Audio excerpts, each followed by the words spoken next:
In early 2010, in a scrub-covered valley in Cordoba province, field ecologist Francisco Palomares was reviewing footage from camera traps scattered across the landscape.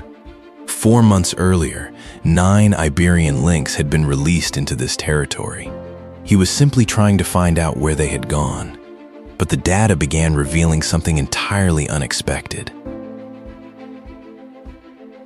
In the grid squares where GPS signals showed the lynx had established territories, red fox detection suddenly dropped. Not long after the foxes pulled away, rabbit warrens began appearing in places where there had previously been almost no sign of them.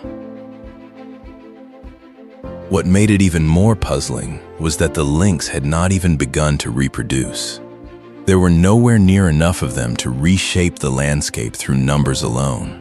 They had simply arrived, claimed their territory, and somehow the old ecological order had already begun to shift. But that created an even stranger paradox. Iberian lynx survive almost entirely on rabbits. So why did rabbits begin returning when 9 rabbit hunters moved in instead of disappearing? To understand why the return of just 9 lynx could trigger such a dramatic change, we have to go back more than half a century.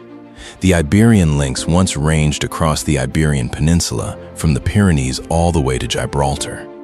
Fossil records show that the species had been present there for at least 10,000 years, and as late as the 1940s, around 15 separate populations still remained. But in 1953, the Spanish government under Francisco Franco introduced a law that classified many predators as vermin.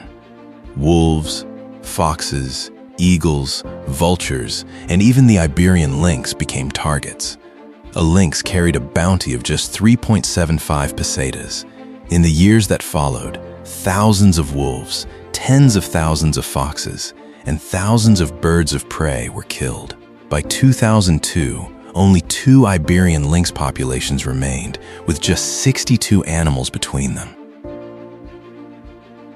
But hunting was only one part of the collapse. Beginning in 1952, mongooses swept across the Iberian Peninsula, killing more than 95% of rabbits in many areas. In the late 1980s, rabbit hemorrhagic disease arrived, followed later by RGDV2, which caused mortality rates of 70 to 90%. For the lynx, this was devastating because rabbits make up 85 to 95% of their diet. And rabbits were more than prey. Their warrens helped aerate the soil, while their grazing created a patchwork of dense scrub and open ground that more than 40 vertebrate species depended on. As rabbits disappeared, the lynx began to starve, breeding success fell, and the Mediterranean scrubland itself started losing the structure that had once kept it alive. Spain did not simply stand by as the Iberian lynx disappeared. Beginning in the mid-1990s, EU-backed conservation programs started to expand. The El Acebuche Breeding Center in Doñana was established, captive breeding methods were gradually refined, and by 2009, lynx born in captivity were being produced on a consistent basis. But once those animals were released into the wild, another problem became clear. Captive-born lynx had a post-release mortality rate of about 52%, compared with 29% for wild-born animals. They could hunt, but their bodies and behavior had developed in a controlled environment. Then, in 2007, feline leukemia virus struck the Doñana population and killed roughly 2/3 of the lynx it infected. At the same time, conservation teams built artificial rabbit warrens, restored scrubland, and monitored disease. There were results, but they were often local and fragile. More than 70 million euros was ultimately poured into the recovery effort, yet the underlying problem still remained. For years, the lynx and the rabbit had been managed as 2 separate problems. Meanwhile, the layer between them, red foxes and Egyptian mongooses, had quietly expanded in the absence of an apex predator. If you had to choose, would you keep spending millions of euros managing each species separately, or bring back the apex predator and allow the ecosystem to rebuild its own order? I really want to know your answer. Leave a comment below and tell me which approach you would choose.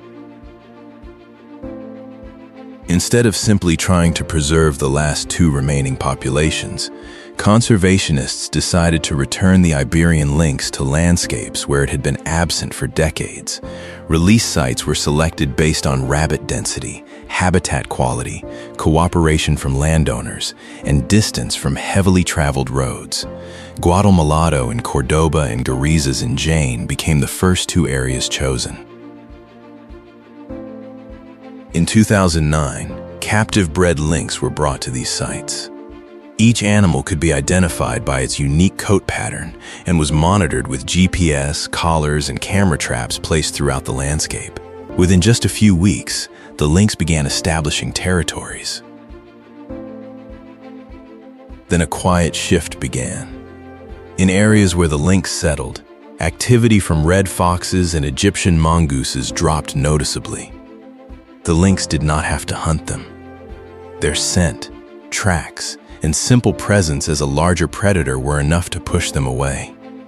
A few months later, rabbit warrens began appearing again.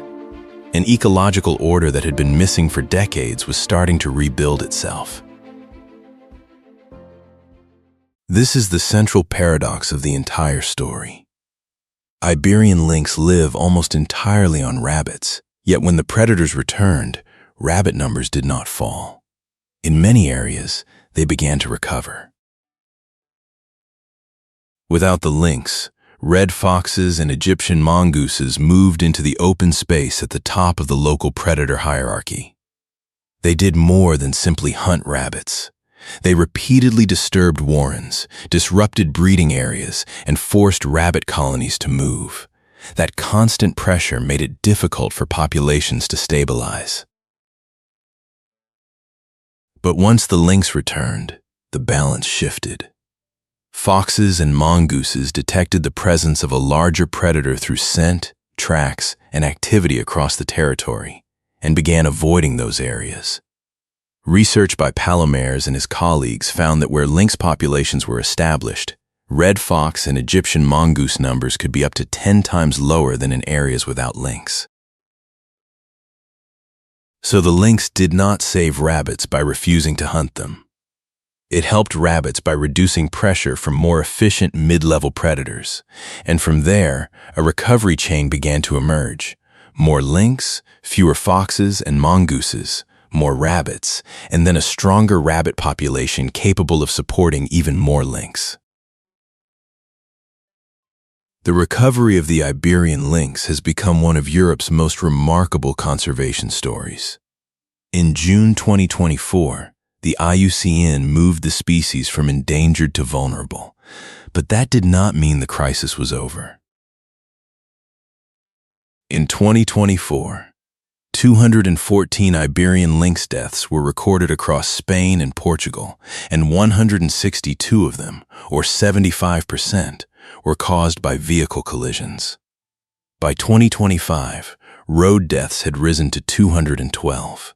As the population expands into new territory, the animals are forced to cross more roads and infrastructure. Another threat still lies within their own food supply. AirJDV2 once caused rabbit populations to fall by as much as 80% in Doñana and 75% in Andújar, followed by a 65% decline in lynx breeding success. Another outbreak in the wrong place at the wrong time could still reverse years of recovery. But after decades of conservation, one lesson is clear. The lynx and the rabbit cannot be saved as two separate problems. The entire relationship that keeps the ecosystem functioning has to be restored. If you enjoy stories like this, like the video, subscribe to the channel, and I'll see you in the next one.